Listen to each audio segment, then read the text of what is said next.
Hi everyone, Leeza and Dan here from Fireside Strategic. We're on a mission to help business leaders achieve great results through human-centered strategy. We believe that businesses don't need to choose between investing in their humans and generating profit because it's the humans that create profit. In the Fireside Chat series, we're showcasing how leaders are transcending the challenges of the COVID-19 crisis and more broadly unite strategic and human thinking in leadership. Today, we're excited to chat with Lynn Powers, CEO of Masami Hair Care. Lynn, thank you so much for taking the time to chat with us today. Yeah. Could you tell our audience a little bit more about who you are and what your story is? Oh my gosh, that's a very large question, but We have sure. time. Yeah. So I'm a longtime advertising executive, i.e., old, because I spent 30 years in the business. Most recently, I was running ad agencies. I was the CEO of J. Walter Thompson, New York, and before that, I ran Arnold, New York. And about 2 years ago, I just decided, why am I building all these brands for other people? I need to do it for myself. So I started a brand consultancy, and shortly thereafter, met up with my hair care partner, and we launched Masami. Just launched in February. It took us about a year and a half to get everything, ready. So that's what I'm doing. And could you tell us a little bit more about Masami? Yeah, so Masami is clean premium hair care. It's infused with a Japanese ocean botanical called Mekabu that comes from Northeast Japan. That's all about hydration. So it basically acts like a sponge to your hair to just give you, massive hydration. And I've worked on tons and tons of beauty before. And I know from my L'Oreal days that hydration is the number one unmet need for consumers. So when you solve that for people, you basically make their hair amazing. It's shiny, it's healthy, it's manageable, it looks great. It's, everything that they kind of complain about kind of goes away when you solve the hydration. So that's what our brand is all about. And it's actually quite hard to do in hair care because most clean hair care is pretty unfulfilling, but ours is super high performing. Are you at liberty to disclose or discuss just a little bit how you came up with the idea for that solution? So sure. My partner, James, worked on the formulations for 10 years by himself, kind of like this passion project. He had worked at Clairol for over 20 years and was dealing with all the models because he was like the Uber producer, who was booking the shoots and the models. And he was dealing with the models who were like, oh my God, my hair is fried because you people just colored it and colored it back. And now I have to deal with this, awful hair. And so he's married to a Japanese man named Masa, who was our muse. So now you get the Masami, although that also coincidentally means truly beautiful in Japanese, which was a nice serendipity. So James would go back to Masa's hometown and was always amazed at how young and healthy everyone is. Like Masa's whole family, his mother looks like she's, younger than me, right? And she, but they look amazing. And so he started doing some investigating into all the things they were doing and realized they were eating and also putting in their personal care routines, but eating this Japanese ocean botanical Mekabu, which comes right from the bay, but then they would also grind it up and put it in their skincare and hair care. So he started playing around with it. It took like 10 years because it's really hard to do when you take out the bad ingredients that we're all like super accustomed to, because they're actually sulfates, parabens, phthalates. They're basically detergents. But us, U.S. consumers have a feeling our hair needs to be like squeaky clean, or we don't think it's clean, and that's actually not good. So anyway, I'm giving you a lot of information here, but so you asked me about how it came to be. James had this idea. He was playing around with the ingredient. He found a chemist in Chicago. He worked on it for almost 10 years. I met him, and I was like, you're crazy. Who are you? Why would you do this by yourself for 10 years? And I kind of was like, the products can't be that good. I mean, come on. You've been doing it by yourself. But then I tried the products, and I was like, oh, damn. this guy has really figured it out. And we decided to partner together to launch it. Very cool. And one of the insights that comes up for me is, as entrepreneurs, we want to build something new. We can be very forceful about trying to figure it out in our heads. And sometimes if we get that tunnel vision, we miss out on the learning that is all around us. And travel in particular, if you want to expose yourself to a radically different culture and you're thinking entrepreneurially, there's a pretty damn good chance you're going to come back from that trip with a whole bunch of business ideas. I know every time I go to Japan, I'm immediately thinking, oh my God, like there's so many ideas here. I totally agree. I went to Japan with James and Masa for the first time about 18 months ago, and it was just absolutely awesome. And I also discovered this completely, I didn't know it existed there, but amazing craft cocktail culture, which was really cool and fun. Yeah. We could nerd out about that for a while. Yeah, that was several nights of fun in Tokyo. But yeah. I love the kind of your choice coming from a very generalist background, focusing on hair care. As kind of a female in the business world, hair is this unspoken, super important thing. I've noticed that the way that, the world around you perceives you, your hair has a big impact. The way that you perceive yourself, hair has such a big impact. But it's something that in a more male-dominated industry isn't discussed much. I'm just curious, how do you view this role of, hair care in the business world more broadly, and why you chose to dive into this? I mean, I guess I've always loved working on beauty. I've done tons of it in my career. And for whatever reason, I've worked on lots of hair care. And I actually launched Gillette Series Hair Care for Men. I don't even know the date. It was so long ago, I can't even remember. But it was way before its time. I don't even think it's on the market anymore. But anyway, yeah, hair is definitely an interesting thing. Like I said, I am like a very low involvement hair person because I basically do this. Can you see the hair sticks? That's my thing. That's what I do every day. It's easy. My hair is just thin and like not great. So that's my go-to. But I will say for a lot of people, like you're saying, their hair is almost like the thing that they show off. And there are people who are just really, really hair involved and really think a lot about their products. And it's actually like a pain point for a lot of people because, as I mentioned before, there aren't a lot of great options if you like clean beauty. And more people are starting to figure out that they don't want toxic shit in their things they're putting on their body and in their body. So, hair care is kind of a laggard in the beauty industry to catch up to clean beauty. Skincare has been much more on the forefront, but now I think people are realizing, oh, you're rubbing that into your scalp. Maybe you want to think about, what you're using. So that's a big part of it. But you're right, like hair in business.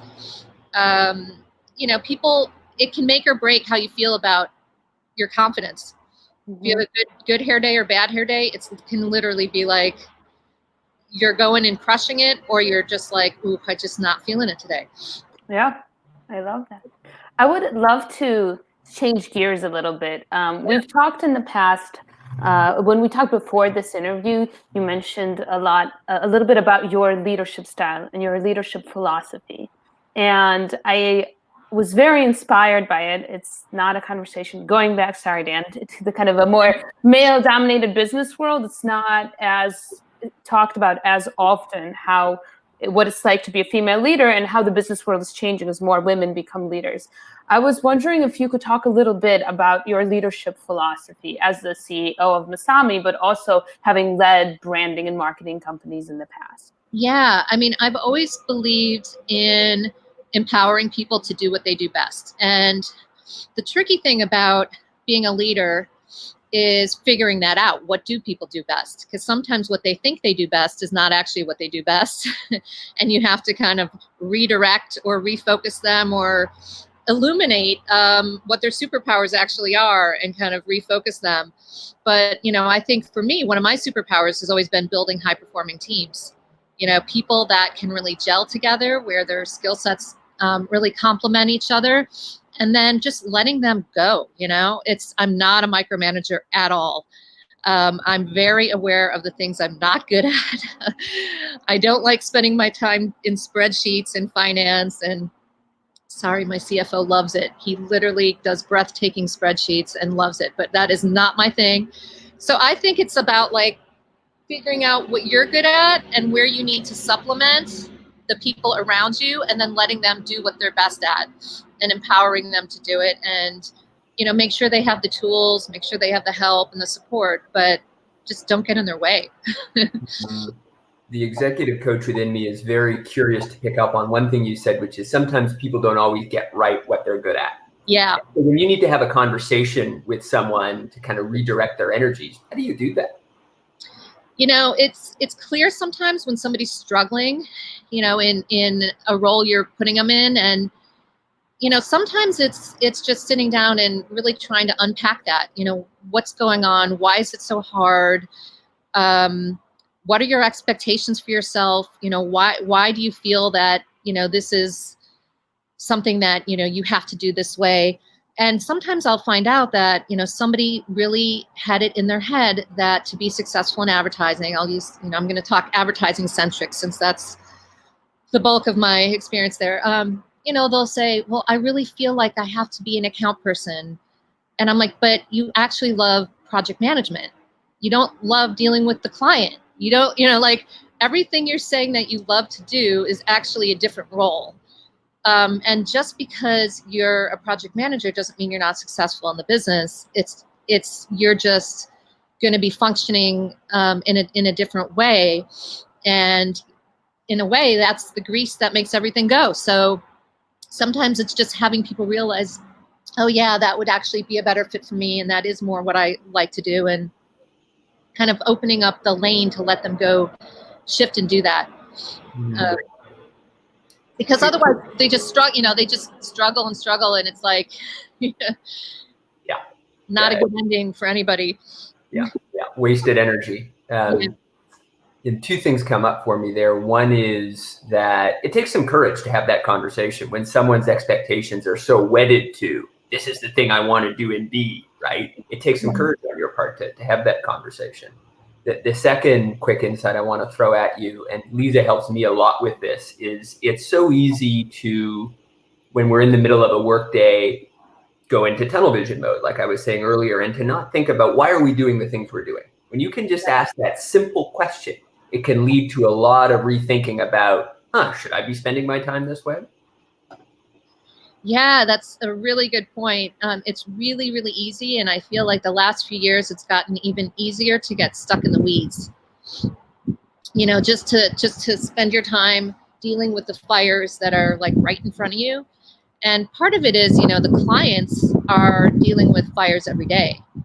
And they've kind of, a lot of them, I don't want to mean to make a like broad statement, but a lot of them have lost their long-term filter in a way. So everything feels very short-termitis. And I think you do have to kind of figure out how to step back, look at the big picture.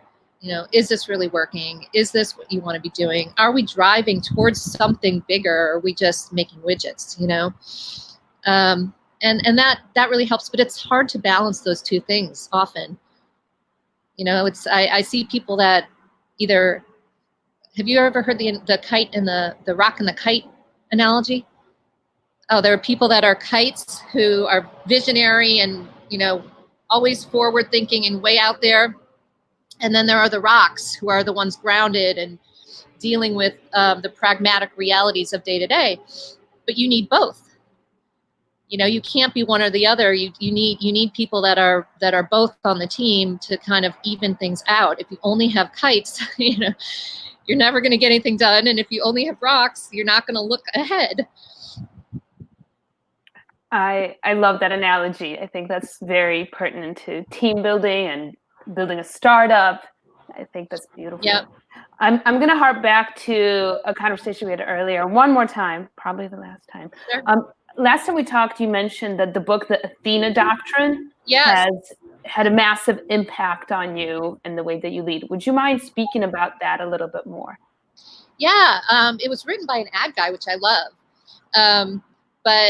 And it's a few years old now. It's probably, I don't know, maybe 6 or 8 years old. But it was great because it really reinforced the idea that you can embrace leadership qualities that are not sort of seen as traditional leadership qualities. And that, in fact, the qualities that are emerging as the better qualities of a leader are things like transparency, vulnerability, communication, some of the things we've been talking about, as opposed to confidence, I was going to say arrogance, but, like traditional masculine qualities of leadership. So the whole book was basically about how, female leadership traits are becoming the leadership traits for the future, which I think is great. And it's not just female leadership traits. They tend to be more female, but men can have those too. It's just when you kind of associate conventional leadership the way you think about it, if you think about Trump, there is a, leading with a hammer approach there, as opposed to, the way someone else, Michelle Obama, might handle something, very different. Are you saying that I should drop my whole Don Draper act? Should I throw that out the window? Not at all. Go for it. And for our audience, the book is The Athena Doctrine by John Gersamum. Yeah, it's just interesting because he gives a lot of really great examples of leaders who are embracing those qualities. I think it's really hard for women to show vulnerability sometimes because it just feels like it's a weakness that reinforces your, femaleness. And I guess when I started deciding that, I don't care, I'm going to just do what I do, and people either like it or they won't, but I'm not going to try to be a different type of leader. I'm going to try to just be myself, but with a hopefully, enough self-awareness to be able to pivot and evolve. But I think when people try to emulate leadership that they see that's not them, it doesn't work. Yes.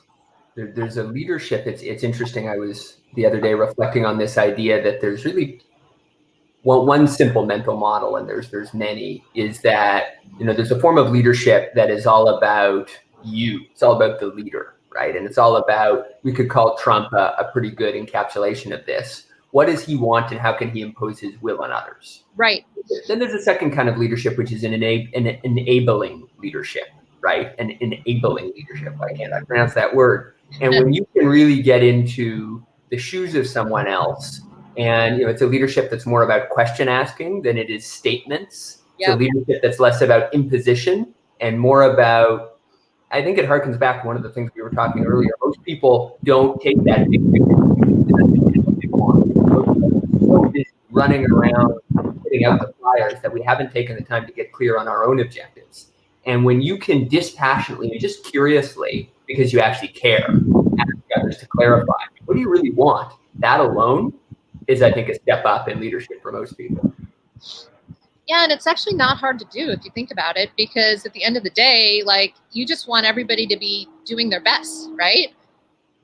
Like, it's like super basic, but yeah, I agree with what you said. Brilliant. That part is easy. I agree that the helping people clarify their objectives. The hard part for men and women, in my experience, for all humans, is the vulnerability piece. The real courage to say when you made a mistake.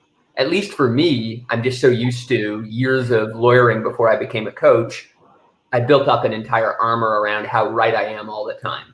And to let that get broken down, at least for me, that part is much harder. I don't know. I think it maybe used to be harder, but these days there's so much we don't know that, even the idea of having mentors, they should be like younger. Like my teenage daughter is 16 and teaches me stuff all the time. So does my 19-year-old, right? But like, the world is just so complicated now that it's quite easy to be like, I have no idea, how to do TikTok. Like, what is that all about? Please fill me in. And, so where I think it used to be like, not that, it wasn't that way. So, you didn't want to admit that you didn't know how something worked or whatever, but now I think it's fine. I love it. I think you make a great point about how leadership is evolving as our culture's evolved, business culture's evolved, and as things have become more uncertain, we have to lean into our vulnerability to even keep business running. Yeah, I mean, if you just go by an old school playbook of what you knew 5 years ago or even 2 years ago, forget it. It's like that, so I've got a DTC brand, right? And DTC was like the hot thing, a couple of years ago with, Casper and all these cool DTC brands. And then now DTC is sort of starting to get a bad rap. Like, well, can they really make money? Is it really profitable? What's the ROI? And like anything else, I realized, like, it's actually not, the model needs to evolve. Again, like, DTC is one way to go to market. But now when I talk about what we're doing, I say it's DTC plus. And the plus is you can't only be an online brand. You have to have a physical presence too, especially if you're in beauty. People want to touch, see, smell, look, they want to just experience your product, not just on the computer first, or on their phone first, I should say. So, I think the DTC model is going to see an evolution as well. And obviously now with retailers and COVID, I mean, that's going to completely, it's been dying a slow death, right? Like, we've been seeing it like death by 1,000 paper cuts, but now I think it just all like imploded. So we're going to have, it'll be interesting to see what emerges from the ashes, right? So, diving into this challenge of COVID-19, you mentioned earlier that you decided to go to market with Masami in February. Yeah.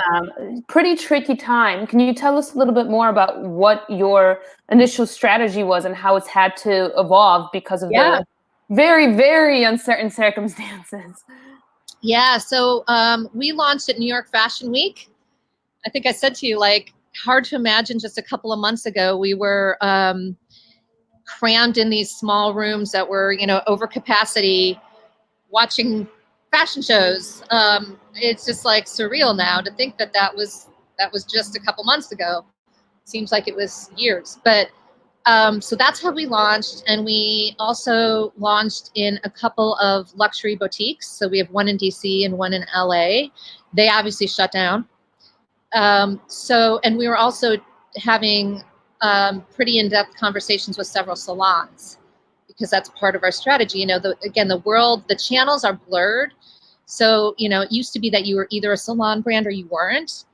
And now you don't really have to, you can be in salons and be an online brand and whatnot. But anyway, so we obviously stopped all of our distribution and salon conversations, put those on hold or paused those, and just kind of doubled down on our digital acquisition, social media content, and our current users. We're a new brand, but we have about 20% repeat already. So my feeling is, let's just focus there, and not lose sight of that, and use the time to actually build our foundation and our the content that we need, which takes a lot of work. So that's what we've been doing. I love that you have taken this time to continue to build your brand. I think that's it's a smart thing to do. On one hand, distribution is stopped, but you're getting a lot more people that are sitting in front of their computers and soaking in information, and a lot of people experimenting with hair on top of that. So I think that's a really smart switch in how you're spending your time. Yeah, it's worked pretty well for us. We had a dip in sales in March, and then it's picked back up. And I think because people really want self-care right now. And I think they're kind of more interested in clean beauty. And they were already, that was a trend, but I think it's picked up even more. So we'll see. Hopefully it's good. That trend continues, I'm sure it will. So kind of leaning into that, hopefully things will start to calm down a little bit. And what are some of your broader goals for Masami, after this pandemic, hopefully soon? Yeah.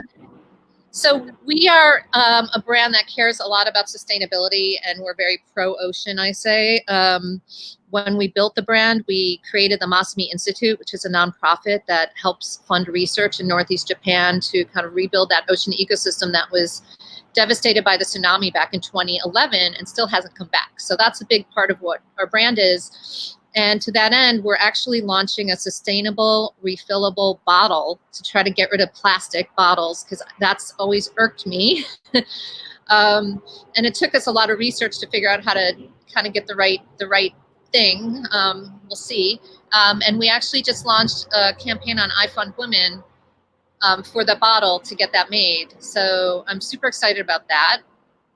I can't wait to get that out in the market. And then we have a couple other products that we're working on in the pipeline.